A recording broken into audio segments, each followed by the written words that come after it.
Sun Tzu and the Art of War. Chapter 1. Laying Plans. Sun Tzu said, "The art of war is of vital importance to the state. It is a matter of life and death, a road either to safety or to ruin. Hence it is a subject of inquiry which can on no account be neglected." The art of war, then, is governed by 5 constant factors to be taken into account in one's deliberations when seeking to determine the conditions obtaining in the field. These are: 1. The moral law. 2. Heaven. 3. Earth. 4. The commander. 5. Method and discipline. The moral law causes the people to be in complete accord with their ruler, so that they will follow him regardless of their lives, undismayed by any danger. Heaven signifies night and day, cold and heat, times and seasons. Earth comprises distances, great and small, danger and security, open ground and narrow passes, the chances of life and death. The commander stands for the virtues of wisdom, sincerity, benevolence, courage, and strictness. By method and discipline are to be understood the marshalling of the army in its proper subdivisions, the graduations of rank among the officers, the maintenance of roads by which supplies may reach the army, and the control of military expenditure. These 5 heads should be familiar to every general. He who knows them will be victorious. He who knows them not will fail. Therefore, in your deliberations, when seeking to determine the military conditions, let them be made the basis of a comparison. In this wise: 1. Which of the 2 sovereigns is imbued with the moral law? 2. Which of the 2 generals has most ability? 3. With whom lie the advantages derived from heaven and earth? 4. On which side is discipline most rigorously enforced? 5. Which army is stronger? 6. On which side are officers and men more highly trained? 7. In which army is there the greater constancy, both in reward and punishment? By means of these 7 considerations, I can forecast victory or defeat. The general that hearkens to my counsel and acts upon it will conquer. Let such a one be retained in command. The general that hearkens not to my counsel, nor acts upon it, will suffer defeat. Let such a one be dismissed. While heeding the profit of my counsel, avail yourselves also of any helpful circumstances over and beyond the ordinary rules. Accordingly, as circumstances are favorable, one should modify one's plans. All warfare is based on deception. Hence, when able to attack, we must seem unable. When using our forces, we must seem inactive. When we are near, we must make the enemy believe we are far away. When far away, we must make him believe we are near. Hold out baits to entice the enemy, feign disorder, and crush him. If he is secure at all points, be prepared for him. If he is in superior strength, evade him. If your opponent is of choleric temper, seek to irritate him. Pretend to be weak, that he may grow arrogant. If he is taking his ease, give him no rest. If his forces are united, separate them. Attack him when he is unprepared. Appear where you are not expected. These military devices leading to victory must not be divulged beforehand. Now, the general who wins a battle makes many calculations in his temple ere the battle is fought. The general who loses a battle makes but few calculations beforehand. Thus do many calculations lead to victory and few calculations to defeat. How much more no calculation at all? It is by attention to this point that I can foresee who is likely to win or lose. Chapter 2. Waging War. Sun Tzu said, In the operations of war, where there are in the field 1,000 swift chariots, as many heavy chariots, and 100,000 mail-clad soldiers, with provisions enough to carry them 1,000 li. The expenditure at home and at the front, including entertainment of guests, small items such as glue and paint, and some spent on chariots and armor, will reach the total of 1,000 ounces of silver per day. Such is the cost of raising an army of 100,000 men. When you engage in actual fighting, if victory is long in coming, then men's weapons will grow dull, and their ardor will be damped.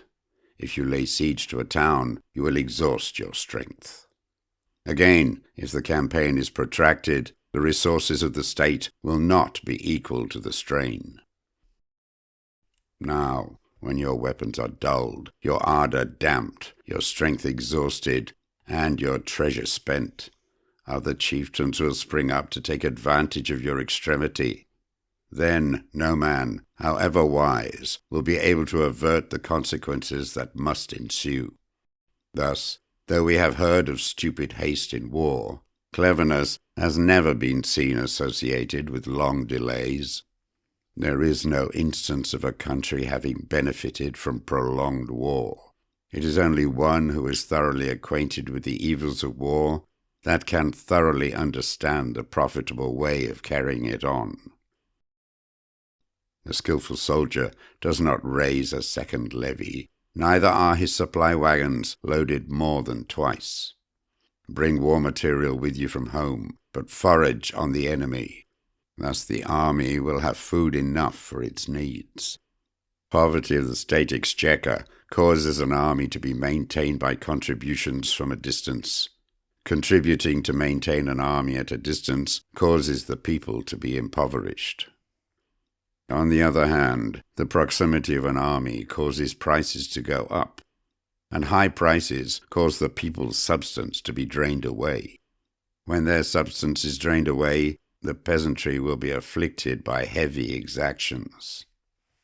With this loss of substance and exhaustion of strength, the homes of the people will be stripped bare, and 3/10 of their income will be dissipated, while government expenses for broken chariots, worn-out horses, breastplates and helmets, bows and arrows, spears and shields, protective mantles, draft oxen and heavy wagons will amount to 4/10 of its total revenue.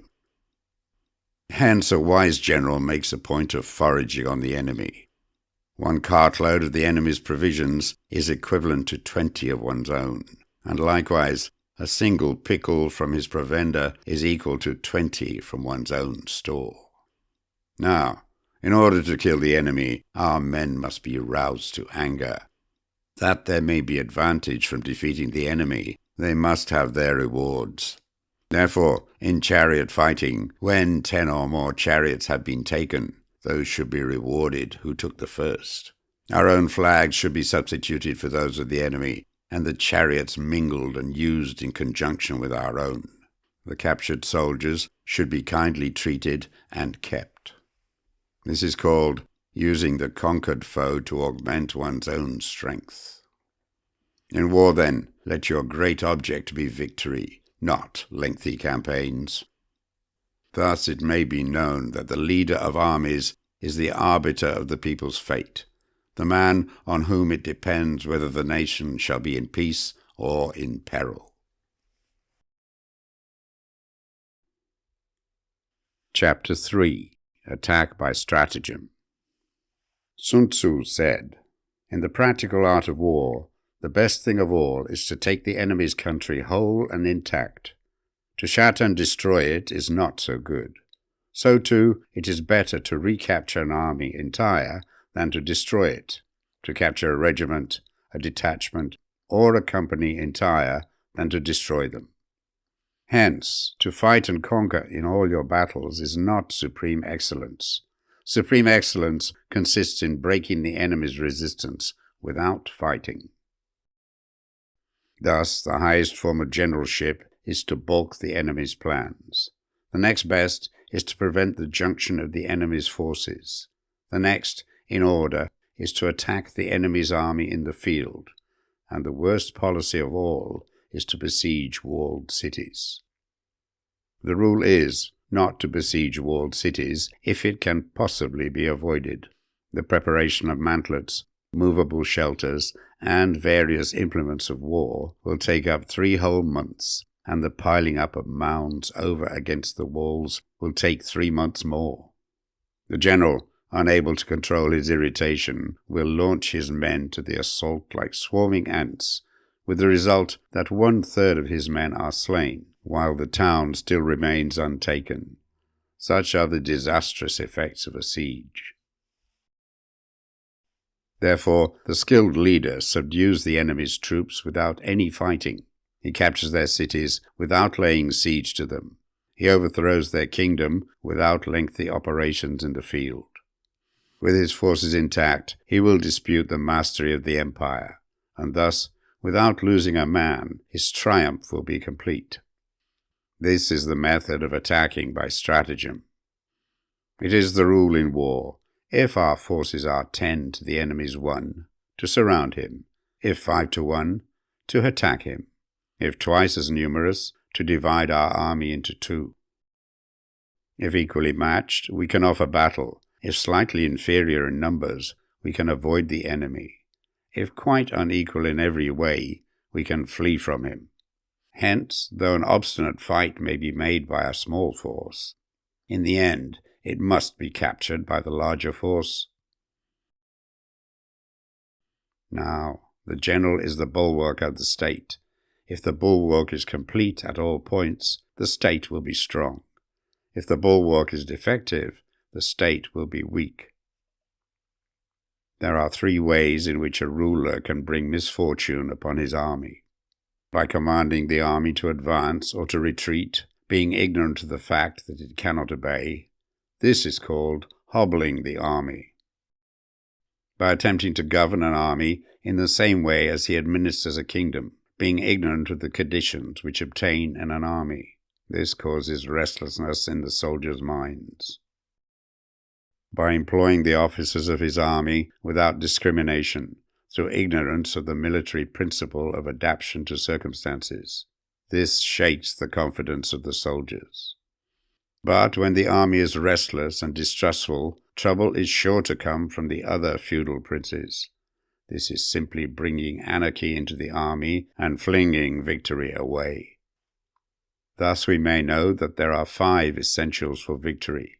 1. He will win who knows when to fight and when not to fight. 2. He will win who knows how to handle both superior and inferior forces. 3. He will win whose army is animated by the same spirit throughout all its ranks. 4. He will win who, prepared himself, waits to take the enemy unprepared. 5. He will win who has military capacity and is not interfered with by the sovereign.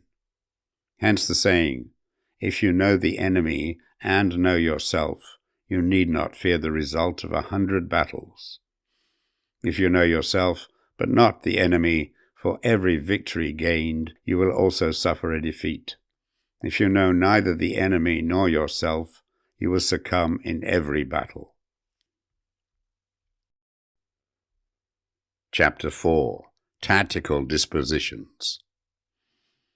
Sun Tzu said, "The good fighters of old first put themselves beyond the possibility of defeat, and then waited for an opportunity of defeating the enemy." To secure ourselves against defeat lies in our own hands, but the opportunity of defeating the enemy is provided by the enemy himself. Thus, the good fighter is able to secure himself against defeat, but cannot make certain of defeating the enemy.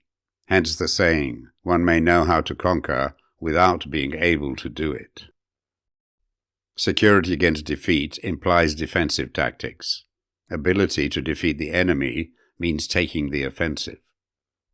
Standing on the defensive indicates insufficient strength, attacking a superabundance of strength. The general who is skilled in defense hides in the most secret recesses of the earth. He who is skilled in attack flashes forth from the topmost heights of heaven.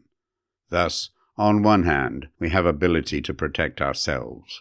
On the other, a victory that is complete. To see victory only when it is within the ken of the common herd is not the acme of excellence. Neither is it the acme of excellence if you fight and conquer, and the whole empire says, "Well done." To lift an autumn hair is no sign of great strength.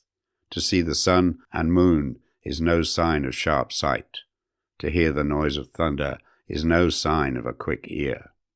What the ancients called a clever fighter is one who not only wins, but excels in winning with ease. Hence his victories bring him neither reputation for wisdom nor credit for courage. He wins his battles by making no mistakes. Making no mistakes is what establishes the certainty of victory, for it means conquering an enemy that is already defeated. Hence the skillful fighter puts himself into a position which makes defeat impossible, and does not miss the moment for defeating the enemy. Thus it is that in war the victorious strategist only seeks battle after the victory has been won, whereas he who is destined to defeat first fights and afterwards looks for victory. The consummate leader cultivates the moral law and strictly adheres to method and discipline. Thus it is in his power to control success. In respect of military method, we have, firstly, measurement, secondly, estimation of quantity, thirdly, calculation, fourthly, balancing of chances, fifthly, victory. Measurement owes its existence to earth, estimation of quantity to measurement, calculation to estimation of quantity, balancing of chances to calculation, and victory to balancing of chances. A victorious army, opposed to a routed one, is as a pound's weight placed in a scale against a single grain. The onrush of a conquering force is like the bursting of pent-up waters into a chasm 1,000 fathoms deep. Chapter 5. Energy.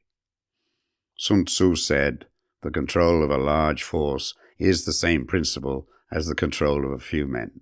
It is merely a question of dividing up their numbers." Fighting with a large army under your command is nowise different from fighting with a small one. It is merely a question of instituting signs and signals. To ensure that your whole host may withstand the brunt of the enemy's attack and remain unshaken, this is effected by maneuvers direct and indirect. That the impact of your army may be like a grindstone dashed against an egg, this is effected by the science of weak points and strong.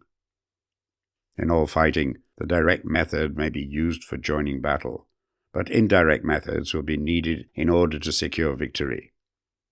Indirect tactics, efficiently applied, are inexhaustible as heaven and earth, unending as the flow of rivers and streams. Like the sun and moon, they end, but to begin anew. Like the 4 seasons, they pass away to return once more. There are not more than 5 musical notes, yet the combinations of these 5 give rise to more melodies than can ever be heard. There are not more than 5 primary colors, blue, yellow, red, white, black. Yet in combination they produce more hues than can ever be seen. There are not more than 5 cardinal tastes, sour, acrid, salt, sweet, bitter. Yet combinations of them yield more flavors than can ever be tasted. In battles, there are not more than 2 methods of attack, the direct and the indirect. Yet these 2 in combination give rise to an endless series of maneuvers. The direct and the indirect lead on to each other in turn. It is like moving in a circle. You never come to an end. Who can exhaust the possibilities of their combination? The onset of troops is like the rush of a torrent which will even roll stones along in its course. The quality of decision is like the well-timed swoop of a falcon which enables it to strike and destroy its victim. Therefore the good fighter will be terrible in his onset and prompt in his decision. Energy may be likened to the bending of a crossbow. decision to the releasing of a trigger. Amid the turmoil and tumult of battle, there may be seeming disorder, and yet no real disorder at all. Amid confusion and chaos, your array may be without head or tail, yet it will be proof against defeat. Simulated disorder postulates perfect discipline. Simulated fear postulates courage. Simulated weakness postulates strength. Hiding order between the cloak of disorder is simply a question of subdivision. Concealing courage under a show of timidity presupposes a fund of latent energy. Masking strength with weakness is to be effected by tactical dispositions. Thus, one who is skillful at keeping the enemy on the move maintains deceitful appearances according to which the enemy will act. He sacrifices something that the enemy may snatch at. By holding out baits, he keeps him on the march. Then, with a body of picked men, he lies in wait for him. The clever combatant looks to the effect of combined energy and does not require too much from individuals. Hence his ability to pick out the right men and utilize combined energy. When he utilizes combined energy, his fighting men become, as it were, like unto rolling logs or stones. For it is in the nature of a log or a stone to remain motionless on level ground, and to move when on a slope. If four-cornered, to come to a standstill, but if round-shaped, to go rolling down. Thus the energy developed by good fighting men is as the momentum of a round stone rolled down a mountain thousands of feet in height. So much on the subject of energy. Chapter 6. Weak Points and Strong. Sun Tzu said, "Whoever is first in the field and awaits the coming of the enemy will be fresh for the fight. Whoever is second in the field and has to hasten to battle will arrive exhausted." Therefore the clever combatant imposes his will on the enemy, but does not allow the enemy's will to be imposed on him. By holding out advantages to him, he can cause the enemy to approach of his own accord. Or, by inflicting damage, he can make it impossible for the enemy to draw near. If the enemy is taking his ease, he can harass him. If well supplied with food, he can starve him out. If quietly encamped, he can force him to move. Appear at points which the enemy must hasten to defend. March swiftly to places where you are not expected. An army may march great distances without distress if it marches through country where the enemy is not. You can be sure of succeeding in your attacks if you only attack places which are undefended. You can ensure the safety of your defense if you only hold positions that cannot be attacked. Hence, that general is skillful in attack whose opponent does not know what to defend. And he is skillful in defense whose opponent does not know what to attack. O divine art of subtlety and secrecy, through you we learn to be invisible, through you inaudible, and hence we can hold the enemy's fate in our hands. You may advance and be absolutely irresistible if you make for the enemy's weak points. You may retire and be safe from pursuit if your movements are more rapid than those of the enemy. If we wish to fight, the enemy can be forced to an engagement even though he be sheltered behind a high rampart and a deep ditch. All we need to do is attack some other place that he will be obliged to relieve. If we do not wish to fight, we can prevent the enemy from engaging us even though the lines of our encampment be merely traced out on the ground. All we need to do is to throw something odd and unaccountable in his way. By discovering the enemy's dispositions and remaining invisible ourselves, we can keep our forces concentrated while the enemy's must be divided. We can form a single united body while the enemy must split up into fractions. Hence, there will be a whole pitted against separate parts of a whole, which means that we shall be many to the enemy's few. And if we are able thus to attack an inferior force with a superior one, our opponents will be in dire straits. The spot where we intend to fight must not be made known, for then the enemy will have to prepare against a possible attack at several different points, and his forces being thus distributed in many directions, the numbers we shall have to face at any given point will be proportionately few. For should the enemy strengthen his van, he will weaken his rear. Should he strengthen his rear, he will weaken his van. Should he strengthen his left, he will weaken his right. Should he strengthen his right, he will weaken his left. If he sends reinforcements everywhere, he will everywhere be weak. Numerical weakness comes from having to prepare against possible attacks. Numerical strength from compelling our adversary to make these preparations against us. Knowing the place and the time of the coming battle, we may concentrate from the greatest distances in order to fight. But if neither time nor place be known, then the left wing will be impotent to succor the right equally impotent to succor the left, the van unable to relieve the rear, or the rear to support the van. How much more so if the furthest portions of the army are anything under 100 li apart, and even the nearest are separated by several li. Though according to my estimate the soldiers of Wei exceeded our own in number, that shall advantage them nothing in the matter of victory. I say then that victory can be achieved. Though the enemy be stronger in numbers, we may prevent him from fighting, scheme so as to discover his plans and the likelihood of their success. Rouse him and learn the principle of his activity or inactivity. Force him to reveal himself so as to find out his vulnerable spots. Carefully compare the opposing army with your own, so that you may know where strength is superabundant and where it is deficient. In making tactical dispositions, the highest pitch you can attain is to conceal them. Conceal your dispositions, and you will be safe from the prying of the subtlest spies, from the machinations of the wisest brains. How victory may be produced for them out of the enemy's own tactics, that is what the multitude cannot comprehend. All men can see the tactics whereby I conquer, but what none can see is the strategy out of which victory is evolved. Do not repeat the tactics which have gained you one victory, but let your methods be regulated by the infinite variety of circumstances.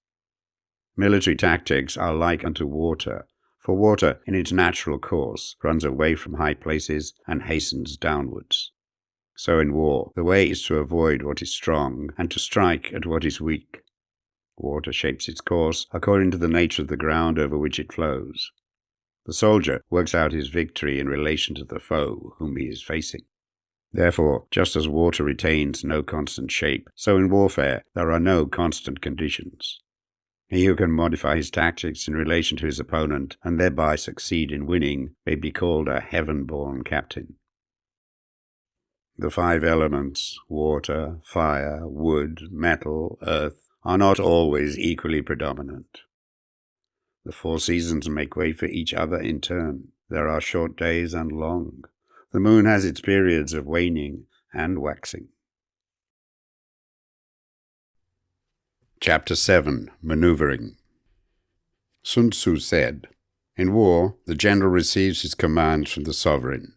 Having collected an army and concentrated his forces, he must blend and harmonize the different elements thereof before pitching his camp. After that comes tactical maneuvering, than which there is nothing more difficult. The difficulty of tactical maneuvering consists in turning the devious into the direct, and misfortune into gain. Thus, to take a long and circuitous route after enticing the enemy out of the way, and those starting after him to contrive to reach the goal before him, shows knowledge of the artifice of deviation. Maneuvering with an army is advantageous, with an undisciplined multitude most dangerous. If you set a fully equipped army in march in order to snatch an advantage, the chances are that you will be too late. On the other hand, to detach a flying column for the purpose involves the sacrifice of its baggage and stores. Thus, if you order your men to roll up their buff coats and make forced marches without halting day or night, covering double the usual distance at a stretch, doing 100 li in order to wrest an advantage, the leaders of all your 3 divisions will fall into the hands of the enemy. The stronger men will be in front, the jaded ones will fall behind, and on this plan only 1/10 of your army will reach its destination. If you march 50 li in order to outmaneuver the enemy, you will lose the leader of your first division, and only half your force will reach the goal. If you march 30 li with the same object, 2/3 of your army will arrive. We may take it, then, that an army without its baggage train is lost. Without provisions it is lost. Without bases of supply it is lost. We cannot enter into alliance until we are acquainted with the designs of our neighbours. We are not fit to lead an army on the march unless we are familiar with the face of the country, its mountains and forests, its pitfalls and precipices, its marshes and swamps. We shall be unable to turn natural advantage to account unless we make use of local guides. In war, practice dissimulation, and you will succeed. Whether to concentrate or to divide your troops must be decided by circumstances. Let your rapidity be that of the wind, your compactness that of the forest. In raiding and plundering, be like fire. Immovability is like a mountain. Let your plans be dark and impenetrable as night, and when you move, fall like a thunderbolt. When you plunder a countryside, let the spoil be divided amongst your men. When you capture new territory, cut it up into allotments for the benefit of the soldiery.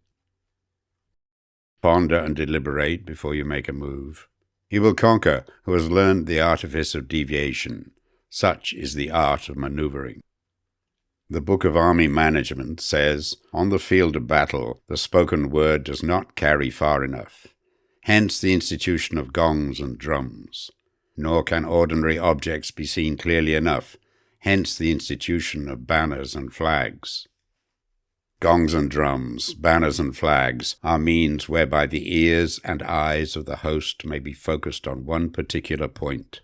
The host, thus forming a single united body, it is impossible either for the brave to advance alone, or for the cowardly to retreat alone. This is the art of handling large masses of men. In night fighting, then, make much use of signal fires and drums, and in fighting by day of flags and banners, as a means of influencing the ears and eyes of your army. The whole army may be robbed of its spirit. A commander-in-chief may be robbed of his presence of mind. Now, a soldier's spirit is keenest in the morning. By noonday it has begun to flag, and in the evening his mind is bent only on returning to camp. A clever general, therefore, avoids an army when the spirit is keen, but attacks it when it is sluggish and inclined to return. This is the art of studying moods. Disciplined and calm, to await the appearance of disorder and hubbub amongst the enemy. This is the art of retaining self-possession. To be near the goal while the enemy is still far from it. To wait at ease while the enemy is toiling and struggling. To be well fed while the enemy is famished. This is the art of husbanding one's strength. To refrain from intercepting an enemy whose banners are in perfect order. To refrain from attacking an army drawn up in calm and confident array. This is the art of studying circumstances. It is a military axiom not to advance uphill against the enemy, nor to oppose him when he comes downhill. Do not pursue an enemy who simulates flight. Do not attack soldiers whose temper is keen. Do not swallow bait offered by the enemy. Do not interfere with an army that is returning home. When you surround an army, leave an outlet free. Do not press a desperate foe too hard. Such is the art of warfare.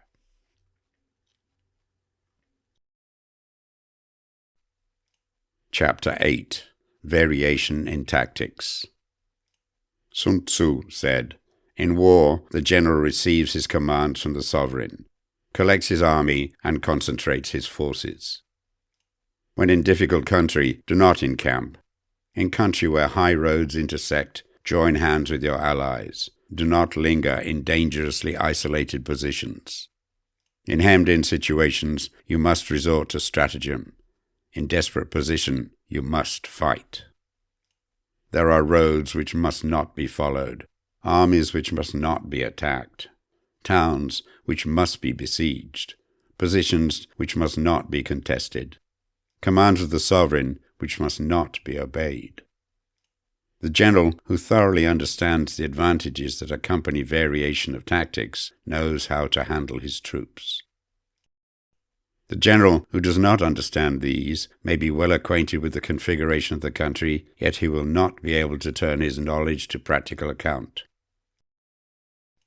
So, the student of war who is unversed in the art of war of varying his plans, even though he be acquainted with the 5 advantages, will fail to make the best use of his men. Hence, in the wise leader's plans, considerations of advantage and of disadvantage will be blended together.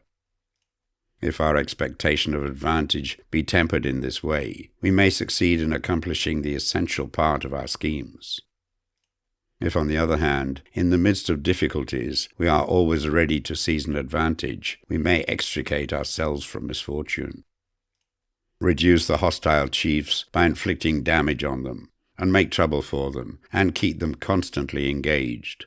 Hold out specious allurements, and make them rush to any given point. The art of war teaches us to rely not on the likelihood of the enemy's not coming, but on our own readiness to receive him, not on the chance of his not attacking, but rather on the fact that we have made our position unassailable. There are 5 dangerous faults which may affect a general. 1. Recklessness, which leads to destruction. 2. Cowardice, which leads to capture. 3. A hasty temper, which can be provoked by insults. 4. A delicacy of honor, which is sensitive to shame. 5. Over-solicitude for his men, which exposes him to worry and trouble. These are the 5 besetting sins of a general, ruinous to the conduct of war. When an army is overthrown and its leader slain, the cause will surely be found among these 5 dangerous faults. Let them be subject of meditation. Chapter 9. The Army on the March. Sun Tzu said, "We come now to the question of encamping the army and observing signs of the enemy. Pass quickly over mountains and keep in the neighborhood of valleys. Camp in high places, facing the sun. Do not climb heights in order to fight. So much for mountain warfare. After crossing a river, you should get far away from it.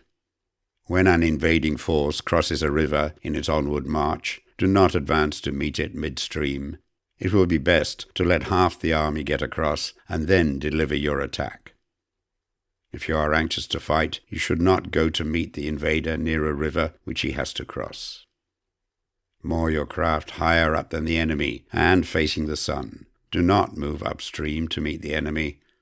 So much for river warfare. In crossing salt marshes, your sole concern should be to get over them quickly without any delay.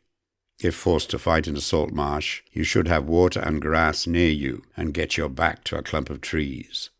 So much for operations in salt marshes. In dry, level country, take up an easily accessible position with rising ground to your right and on your rear, so that the danger may be in front and safety lie behind. So much for campaigning in flat country. These are 4 useful branches of military knowledge which enabled the Yellow Emperor to vanquish 4 several sovereigns. All armies prefer high ground to low and sunny places to dark. If you are careful with your men and camp on hard ground, the army will be free from disease of every kind, and this will spell victory. When you come to a hill or a bank, occupy the sunny side, with the slope on your right rear. Thus, you will at once act for the benefit of your soldiers and utilize the natural advantages of the ground. When, in consequence of heavy rains up country, a river which you wish to ford is swollen and flecked with foam, you must wait till it subsides. Country in which there are precipitous cliffs with torrents running between, deep natural hollows, confined places, tangled thickets, quagmires and crevices, should be left with all possible speed and not approached. While we keep away from such places, we should get the enemy to approach them. While we face them, we should let the enemy have them on its rear. If in the neighborhood of your camp there should be any hilly country, ponds surrounded by aquatic grass, hollow basins filled with reeds, or woods with thick undergrowth, they must be carefully routed out and searched. For these are places where men in ambush or insidious spies are likely to be lurking. When the enemy is close at hand and remains quiet, he is relying on the natural strength of his position. When he keeps aloof and tries to provoke a battle, he is anxious for the other side to advance. If his place of encampment is easy of access, he is tendering a bait. Movement amongst the trees of a forest shows that the enemy is advancing. The appearance of a number of screens in the midst of thick grass means that the enemy wants to make us suspicious. The rising of birds in their flight is the sign of an ambuscade. Startled beasts indicate that a sudden attack is coming. When there is dust rising in a high column, it is the sign of chariots advancing. When the dust is low, but spread over a wide area, it betokens the approach of infantry. When it branches out in different directions, it shows that parties have been sent to collect firewood. A few clouds of dust moving to and fro signify that the army is encamping. Humble words and increased preparations are signs that the enemy is about to advance. Violent language and driving forward as if to attack are signs that he will retreat. When the light chariots come out first and take up a position on the wings, it is a sign that the enemy is forming for battle. Peace proposals, unaccompanied by a sworn covenant, indicate a plot. When there is much running about and the soldiers fall into rank, it means that the critical moment has come. When some are seen advancing and some retreating, it is a lure. When the soldiers stand leaning on their spears, they are faint from want of food. If those who are sent to draw water begin by drinking themselves, the army is suffering from thirst. If the enemy sees an advantage to be gained and makes no effort to secure it, the soldiers are exhausted. If birds gather on any spot, it is unoccupied. Clamour by night betokens nervousness. If there is a disturbance in the camp, the general's authority is weak. If the banners and flags are shifted about, sedition is afoot. If the officers are angry, it means the men are weary. When an army feeds its horses with grain and kills its cattle for food, and when the men do not hang their cooking pots over the campfires, showing that they will not return to their tents, you may know that they are determined to fight to the death. The sign of men whispering together in small knots or speaking in subdued tones points to disaffection amongst the rank and file. Too frequent rewards signify that the enemy is at the end of his resources. Too many punishments betray a condition of dire distress. To begin by bluster, but afterwards to take fright at the enemy's numbers, shows a supreme lack of intelligence. When envoys are sent with compliments in their mouths, it is a sign that the enemy wishes for a truce. If the enemy's troops march up angrily and remain facing ours for a long time without either joining battle or taking themselves off again, the situation is one that demands great vigilance and circumspection. If our troops are no more in numbers than the enemy, that is amply sufficient. It only means that no direct attack can be made. What we can do is simply to concentrate all our available strength, keep a close watch on the enemy, and obtain reinforcements. He who exercises no forethought, but makes light of his opponents, is sure to be captured by them. If soldiers are punished before they have grown attached to you, they will not prove submissive, and, unless submissive, then will be practically useless. If, when soldiers have become attached to you, punishments are not enforced, they will still be useless. Therefore, soldiers must be treated in the first instance with humanity, but kept under control by means of iron discipline. This is a certain road to victory. If in training soldiers, commands are habitually enforced, the army will be well disciplined. If not, its discipline will be bad. If a general shows confidence in his men, but always insists on his orders being obeyed, the gain will be mutual. Chapter 10. Terrain. Sun Tzu said, we may distinguish 6 kinds of terrain, to wit: 1. Accessible ground. 2. Entangling ground. 3. Temporizing ground. 4. Narrow passes. 5. Precipitous heights. 6. Positions at a great distance from the enemy. Ground which can be freely traversed by both sides is called accessible. With regard to ground of this nature, be before the enemy in occupying the raised and sunny spots, and carefully guard your line of supplies. Then you will be able to fight with advantage. Ground which can be abandoned but is hard to reoccupy is called entangling. From a position of this sort, if the enemy is unprepared, you may sally forth and defeat him. But if the enemy is prepared for your coming, and you fail to defeat him, then, return being impossible, disasters will ensue. When the position is such that neither side will gain by making the first move, it is called temporizing ground. In a position of this sort, even though the enemy should offer us an attractive bait, it will be advisable not to stir forth, but rather to retreat, thus enticing the enemy in his turn. Then, when part of his army has come out, we may deliver our attack with advantage. With regard to narrow passes, if you can occupy them first, let them be strongly garrisoned and await the advent of the enemy. Should the army forestall you in occupying a pass, do not go after him if the pass is fully garrisoned, but only if it is weakly garrisoned. With regard to precipitous heights, if you are beforehand with your adversary, you should occupy the raised and sunny spots, and there wait for him to come up. If the enemy has occupied them before you, do not follow him, but retreat and try to entice him away.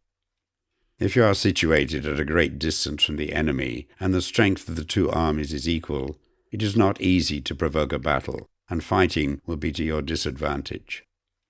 These 6 are the principles connected with earth. The general who has attained a responsible post must be careful to study them.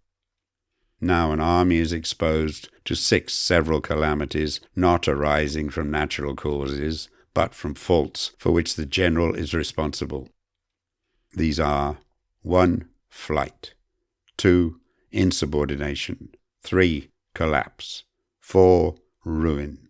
5. Disorganization. 6. Rout. Other conditions being equal, if one force is hurled against another 10 times its size, the result will be the flight of the former. When the common soldiers are too strong and their officers too weak, the result is insubordination. When the officers are too strong and the common soldiers too weak, the result is collapse. When the higher officers are angry and insubordinate, and on meeting the enemy give battle on their own account from a feeling of resentment, before the commander-in-chief can tell whether or no he is in a position to fight, the result is ruin. When the general is weak and without authority, when his orders are not clear and distinct, when there are no fixed duties assigned to officers and men, and the ranks are formed in a slovenly, haphazard manner, the result is utter disorganization. When a general, unable to estimate the enemy's strength, allows an inferior force to engage a larger one, or hurls a weak detachment against a powerful one, and neglects to place picked soldiers in the front rank, the result must be rout. There are 6 ways of courting defeat, which must be carefully noted by the general who has attained a responsible post. The natural formation of the country is the soldier's best ally, but a power of estimating the adversary, of controlling the forces of victory, and of shrewdly calculating difficulties, dangers, and distances constitutes the test of a great general. He who knows these things, and in fighting puts his knowledge into practice, will win his battles. He who knows them not, nor practices them, will surely be defeated. If fighting is sure to result in victory, then you must fight, even though the ruler forbid it. If fighting will not result in victory, then you must not fight, even at the ruler's bidding. the general who advances without coveting fame and retreats without fearing disgrace, whose only thought is to protect his country and do good service for his sovereign, is the jewel of the kingdom. Regard your soldiers as your children, and they will follow you into the deepest valleys. Look upon them as your own beloved sons, and they will stand by you even unto death. If, however, you are indulgent, but unable to make your authority felt, kind-hearted, but unable to enforce your commands, and incapable, moreover, of quelling disorder, then your soldiers must be likened to spoilt children. They are useless for any practical purpose. If we know that our own men are in a condition to attack, but are unaware that the enemy is not open to attack, we have gone only halfway towards victory. If we know that the enemy is open to attack, but are unaware that our own men are not in a condition to attack, we have only gone halfway towards victory. If we know that the enemy is open to attack, and also know that our men are in a condition to attack, but are unaware that the nature of the ground makes fighting impracticable, we have still gone only halfway towards victory. Hence the experienced soldier, once in motion, is never bewildered. Once he has broken camp, he is never at a loss. Hence the saying, if you know the enemy and know yourself, your victory will not stand in doubt. If you know heaven and know earth, you may make your victory complete. Chapter 11. The 9 Situations. Sun Tzu said, "The art of war recognizes 9 varieties of ground. 1. Dispersive ground. 2. Facile ground. 3. Contentious ground. 4. Open ground. 5. Ground of intersecting highways. 6. Serious ground. 7. Difficult ground. 8. Hemmed-in ground. 9. Desperate ground." When a chieftain is fighting in his own territory, it is dispersive ground. When he has penetrated into hostile territory, but to no great distance, it is facile ground. Ground the possession of which imports great advantage to either side is contentious ground. Ground on which each side has liberty of movement is open ground. Ground which forms the key to 3 contiguous states, so that he who occupies it first has most of the empire at his command, is a ground of intersecting highways. When an army has penetrated into the heart of a hostile country, leaving a number of fortified cities in its rear, it is serious ground. Mountain forests, rugged steeps, marshes and fens, all country that is hard to traverse, this is difficult ground. Ground which is reached through narrow gorges, and from which we can only retire by tortuous paths, so that a small number of the enemy would suffice to crush a large body of our men. This is hemmed-in ground. Ground on which we can only be saved from destruction by fighting without delay is desperate ground. On dispersive ground, therefore, fight not. On facile ground, halt not. On contentious ground, attack not. On open ground, do not try to block the enemy's way. On the ground of intersecting highways, join hands with your allies. On serious ground, gather in plunder. In difficult ground, keep steadily on the march. On hemmed-in ground, resort to stratagem. On desperate ground, fight. Those who were called skillful leaders of old knew how to drive a wedge between the enemy's front and rear, to prevent cooperation between his large and small divisions, to hinder the good troops from rescuing the bad, the officers from rallying their men. When the enemy's men were united, they managed to keep them in disorder. When it was to their advantage, they made a forward move. When otherwise, they stopped still. If asked how to cope with a great host of the enemy in orderly array and on the point of marching to the attack, I should say, begin by seizing something which your opponent holds dear. Then he will be amenable to your will. Rapidity is the essence of war. Take advantage of the enemy's unreadiness. Make your way by unexpected routes, and attack unguarded spots. The following are the principles to be observed by an invading force. The further you penetrate into a country, the greater will be the solidarity of your troops, and thus the defenders will not prevail against you. Make forays in fertile country in order to supply your army with food. Carefully study the well-being of your men and do not overtax them. Concentrate your energy and hoard your strength. Keep your army continually on the move and devise unfathomable plans. Throw your soldiers into positions whence there is no escape, and they will prefer death to flight. If they will face death, there is nothing they may not achieve. Officers and men alike will put forward their uttermost strength. Soldiers, when in desperate straits, lose the sense of fear. If there is no place of refuge, they will stand firm. If they are in hostile country, they will show a stubborn front. If there is no help for it, they will fight hard. Thus, without waiting to be marshalled, the soldiers will be constantly on the qui-vive, without waiting to be asked. They will do your will without restrictions. They will be faithful without giving orders. They can be trusted.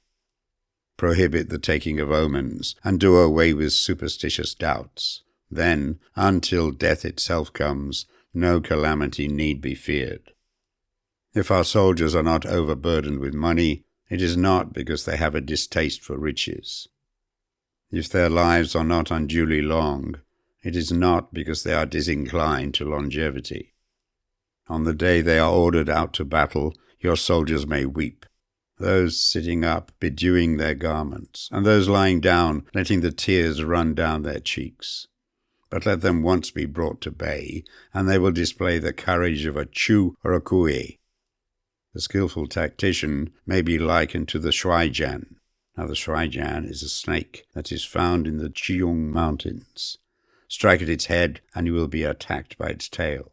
Strike at its tail, and you will be attacked by its head. Strike at its middle, and you will be attacked by the head and tail, both.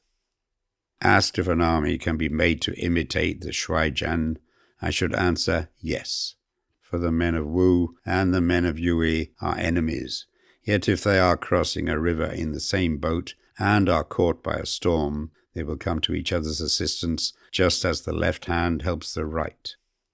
Hence it is not enough to put one's trust in the tethering of horses and the burying of chariot wheels in the ground. The principle on which to manage an army is to set up one standard of courage which all must reach. How to make the best of both strong and weak, that is a question involving the proper use of ground. Thus, the skillful general conducts his army just as though he were leading a single man, willy-nilly, by the hand. It is the business of a general to be quiet and thus ensure secrecy, upright and just, and thus maintain order. He must be able to mystify his officers and men by false reports and appearances, and thus keep them in total ignorance. By altering his arrangements and changing his plans, he keeps the enemy without definite knowledge. By shifting his camp and taking circuitous routes, he prevents the enemy from anticipating his purpose. At the critical moment, the leader of an army acts like one who has climbed up a height and then kicks away the ladder behind him. He carries his men deep into hostile territory before he shows his hand. He burns his boats and breaks his cooking pots. Like a shepherd driving a flock of sheep, he drives his men this way and that, and nothing knows whither he is going. To muster his host and bring it into danger, this may be termed the business of the general. The different measures suited to the 9 varieties of ground, the expediency of aggressive or defensive tactics, and the fundamental laws of human nature. These are things that must most certainly be studied. When invading hostile territory, the general principle is that penetrating deeply brings cohesion. Penetrating but a short way means dispersion. When you leave your own country behind and take your army across neighborhood territory, you find yourself on critical ground. Where there are means of communication on all four sides, the ground is one of intersecting highways. When you penetrate deeply into a country, it is serious ground. When you penetrate but a little way, it is facile ground. When you have your enemy's strongholds on your rear and narrow passes in front, it is hemmed-in ground. When there is no place of refuge at all, it is desperate ground. Therefore, on dispersive ground, I would inspire my men with unity of purpose. On facile ground, I would see that there is close connection between all parts of my army. On contentious ground, I would hurry up my rear. On open ground, I would keep a vigilant eye on my defenses. On ground of intersecting highways, I would consolidate my alliances. On serious ground, I would try to ensure a continuous stream of supplies. On difficult ground, I would keep pushing on along the road. On hemmed-in ground, I would block any way of retreat. On desperate ground, I would proclaim to my soldiers the hopelessness of saving their lives. For it is the soldier's disposition to offer an obstinate resistance when surrounded, to fight hard when he cannot help himself, and to obey promptly when he has fallen into danger. We cannot enter into alliance with the neighboring princes until we are acquainted with their designs. We are not fit to lead an army on the march unless we are familiar with the face of the country, its mountains and forests, its pitfalls and precipices, its marshes and swamps. We shall be unable to turn natural advantages to account unless we make use of local guides. To be ignored of any one of the following 4 or 5 principles does not befit a warlike prince. When a warlike prince attacks a powerful state, his generalship shows itself in preventing the concentration of the enemy's forces. He overawes his opponents, and their allies are prevented from joining against him. Hence he does not strive to ally himself with all and sundry, nor does he foster the power of other states. He carries out his own secret designs, keeping his antagonists in awe. Thus he is able to capture their cities and overthrow their kingdoms. Bestow rewards without regard to rule. Issue orders without regard to previous arrangements, and you will be able to handle a whole army as though you had to do it with but a single man. Confront your soldiers with the deed itself. Never let them know your design. When the outlook is bright, bring it before their eyes, but tell them nothing when the situation is gloomy. Place your army in deadly peril, and it will survive. Plunge it into desperate straits, and it will come off in safety. For it is precisely when a force has fallen into harm's way that it is capable of striking a blow for victory. Success in warfare is gained by carefully accommodating ourselves to the enemy's purpose. By persistently hanging on to the enemy's flank, we shall succeed in the long run in killing the commander-in-chief.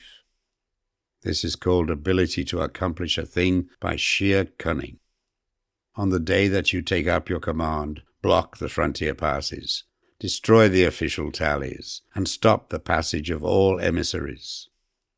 Be stern in the council chamber so that you may control the situation. If the enemy leaves the door open, you must rush in.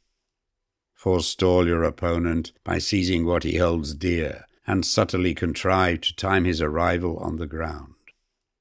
Walk in the path defined by rule, and accommodate yourselves to the enemy until you can fight a decisive battle. At first, then, exhibit the coyness of a maiden until the enemy gives you an opening. Afterwards, emulate the rapidity of a running hare, and it will be too late for the enemy to oppose you. Chapter 12. The Attack by Fire. Sun Tzu said, "There are 5 ways of attacking with fire. The first is to burn the soldiers in their camp. The second is to burn stores. The third is to burn baggage trains. The fourth is to burn arsenals and magazines. The fifth is to hurl dropping fire amongst the enemy. In order to carry out an attack, we must have means available. The material for raising fire should always be kept in readiness. There is a proper season for making attacks with fire, and special days for starting a conflagration. The proper season is when the weather is very dry. The special days are those when the moon is in the constellations of the sieve, the wall, the wing, or the crossbar, for these four are all days of rising wind. In attacking with fire, one should be prepared to meet 5 possible developments. When fire breaks out inside the enemy's camp, respond at once with an attack from without. If there is an outbreak of fire, but the enemy's soldiers remain quiet, bide your time and do not attack. When the force of the flames has reached its height, follow up with an attack, if that is practicable. If not, stay where you are. If it is possible to make an assault with fire from without, do not wait for it to break out within, but deliver your attack at a favorable moment. When you start a fire, be to windward of it. Do not attack from the leeward. A wind that rises in the daytime lasts long, but the night breeze soon falls. In every army, the 5 developments connected with fire must be known, the movements of the stars calculated, and a watch kept for the proper days. Hence, those who use fire as an aid to the attack show intelligence. Those who use water as an aid to the attack gain an accession of strength. By means of water, an enemy may be intercepted, but not robbed of all his belongings. Unhappy is the fate of one who tries to win his battles and succeed in his attacks without cultivating the spirit of enterprise, for the result is a waste of time and general stagnation. Hence the saying, the enlightened ruler lays his plans well, the good general cultivates his resources. Move not until you see an advantage. Use not your troops unless there is something to be gained. Fight not unless the position is critical. No ruler should put troops into the field merely to gratify his own spleen. No general should fight a battle simply out of pique. If it is to your advantage, make a forward move. If not, stay where you are. Anger may in time change to gladness. Vexation may be succeeded by content. But a kingdom that has once been destroyed can never come back again into being, nor can the dead ever be brought back to life. Hence the enlightened ruler is heedful, and the good general full of caution. This is the way to keep a country at peace and an army intact. Chapter 13. The Use of Spies. Sun Tzu said, "Raising a host of 100,000 men and marching them great distances entails heavy loss on the people and a drain on the resources of the state. The daily expenditure will amount to 1,000 ounces of silver. There will be commotion at home and abroad, and men will drop down exhausted on the highways. As many as 700,000 families will be impeded in their labor. Hostile armies may face each other for years, striving for the victory which is decided in a single day. This being so, to remain in ignorance of the enemy's condition simply because one grudges the outlay of 100 ounces of silver in honors and emoluments is the height of inhumanity. One who acts thus is no leader of men, no present help to his sovereign, no master of victory. Thus, what enables the wise sovereign and the good general to strike and conquer and achieve things beyond the reach of ordinary men is foreknowledge. Now this foreknowledge cannot be elicited from spirits. It cannot be obtained inductively from experience, nor by any deductive calculation. Knowledge of the enemy's dispositions can only be obtained from other men. Hence the use of spies, of whom there are 5 classes. 1. Local spies. 2. Inward spies. 3. Converted spies. 4. Doomed spies. 5. Surviving spies. When these 5 kinds of spy are all at work, none can discover the secret system. This is called divine manipulation of the threads. It is the sovereign's most precious faculty. Having local spies means employing the services of the inhabitants of a district. Having inward spies, making use of officials of the enemy.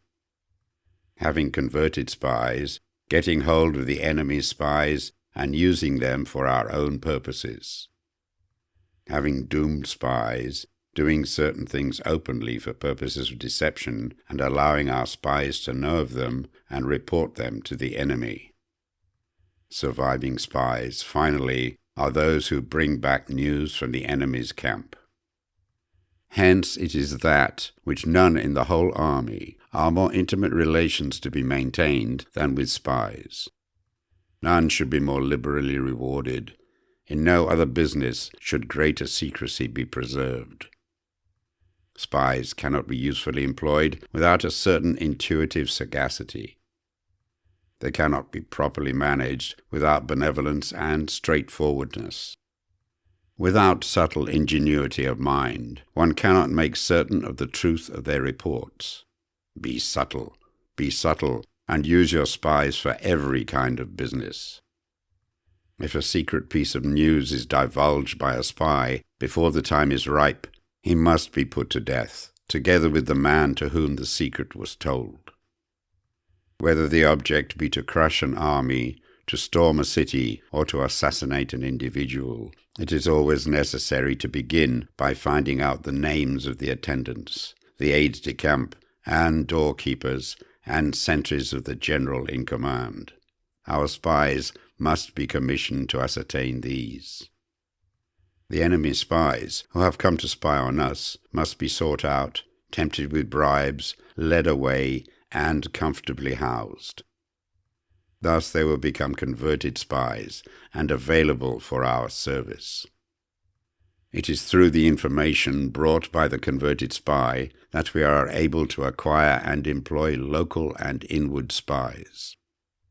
It is owing to his information again that we can cause the doomed spy to carry false tidings to the enemy. Lastly, it is by his information that the surviving spy can be used on appointed occasions. The end and aim of spying, in all its 5 varieties, is knowledge of the enemy, and this knowledge can only be derived in the first instance from the converted spy. Hence it is essential that the converted spy be treated with the utmost liberality. Of old, the rise of the Yin dynasty was due to Ai Chi, who had served under the Hsia. Likewise, the rise of the Chou dynasty was due to Liu Ya, who had served under the Yin. Hence, it is only the enlightened ruler and the wise general who will use the highest intelligence of the army for purposes of spying, and thereby they achieve great results. Spies are a most important element in warfare, because on them depends an army's ability to move.